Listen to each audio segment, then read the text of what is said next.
Hello, this is Matt from tracyandmatt.co.uk and from unboxings.com, and here I have the Nokia X3-02. Do a quick unboxing video for you and show you what the handset has to offer. So on top we have the quick start guide for OV services by Nokia, and the handset itself, which we'll come back to in just a second. Just want to show you what else we have in the box. So we have a mains charger. Here it looks like an Australian style mains charger, I think that is, with the angled connector there, and as you can see the small style Nokia bullet connector. And then underneath, just moving the box out of the way, we have a wired headset.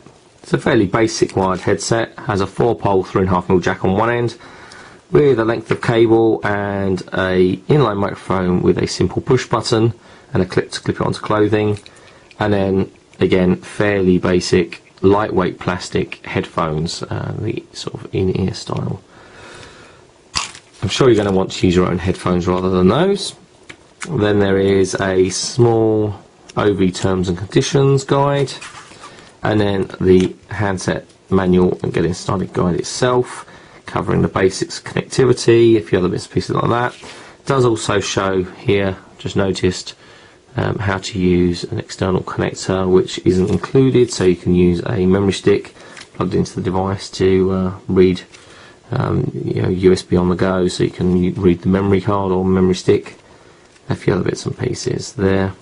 So let's put that to one side. So let's take a look at the handset itself. Immediately striking is that it is quite small, thin and extremely light in the hand.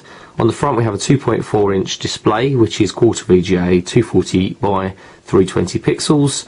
It is a resistive touchscreen because this is dubbed as touch and type, so we can use the keypad as well as using touchscreen. So that's fairly unusual really for Nokia to do something like that. Underneath the screen we have the controls, so your phone keys, an email, and what really looks like a media or play button. Numeric keypad, and it's 12 key, but an unusual arrangement, so it's 4 by 3 rather than the more normal 3 by 4, so it's wider than it is tall, which just means that I guess the handset can be that little bit smaller. The keys are fairly large though, and proper push button tactile individual keys, quite flat though, but they are large that you can find with your hand, one hand, quite easily. So that's quite nice. On the left hand side there's not really any great deal to see. This is just the button here to release the back cover. On the bottom, presumably that's partly loudspeaker and microphone. The other push button to release the back cover. There's a little lock button and an up and down volume control, and as you can see from that position there, it's quite slim. On the top we have the micro USB connector, the place to plug in the charger, and the 3.5mm headphone jack. On the back, a 5-megapixel camera, no flash though, and fairly basic, no mirror for self-portraits or anything like that. It seems strange to actually call 5 megapixels basic, but I guess with the 8 and 12 megapixel cameras that seem to be becoming more the norm, 5's kind of low end. Push the buttons on either side to release the proper metal back cover, so nicely robust. We have the space for the micro SDHC memory card and the SIM card. Battery is obviously pre-installed here, as you can see, but normally that would be when you first get it shipped. It's not normally installed, but the battery there. And let's pop the back cover back on. That just clicks into place, and let's just power up. And while we wait for that to start up, just run down specification. Quad band for GSM, dual band for HSDPA, 106mm from top to bottom, 48mm wide, and 9.6mm thick. That's why that does feel so slim and light. Only 77 grams, which is phenomenal really. It just feels really quite nice in the hand. Not normally what I would consider to be a handset that would be my cup of tea, but I can see that this would be I expect this to be very popular actually, just on the design. This is the silver and white version, as you can see here, but it's available in loads of different colours. So we'll accept the fact there's no SIM card using the touchscreen and the familiar Nokia startup. Don't know if you can make out there, the keys have actually illuminated, so blue underneath the numeric and white underneath the controls there. And we're really sort of into the startup. We've got the menu button here, brings up a very familiar style, 9 items here with your calendar, contacts, internet and applications. In the apps, you've got your calculator, e-gallery, extras, voice recorder, to-do lists, anything else. And I guess other stuff that you would install would be in here. In extras, your games, which has got Guitar Hero, Hip Hop, and a few other bits and pieces already installed.